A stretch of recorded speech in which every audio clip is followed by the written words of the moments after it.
एअरटेलकडून आता मराठी भाषेत हेल्पलाईन सेवा सक्रिय केल्याचं पत्र ठाकरेंच्या शिवसेनेला देण्यात आलेलं आहे। कांदिवलीतील एअरटेल गॅलरीत मागील आठवड्यात मराठी विरुद्ध हिंदी वाद पाहायला मिळाला होता। हिंदी भाषेचा आग्रह करत महिला कर्मचाऱ्यांना अरेरावी केली होती।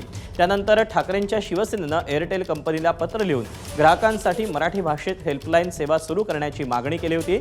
शिवाय मराठी हेल्पलाईन सेवा सुरू न केल्यास गॅलरी सुरू ठेवू देणार नसल्याचा इशारा देखील ठाकरेंच्या शिवसेनेचे राज्य संघटक अखिल चित्रे यांनी दिला होता। त्यानंतर एअरटेलनं हेल्पलाईन सेवेत मराठी भाषा वापरणार असल्याचं ठाकरेंच्या शिवसेनेला सांगितलं।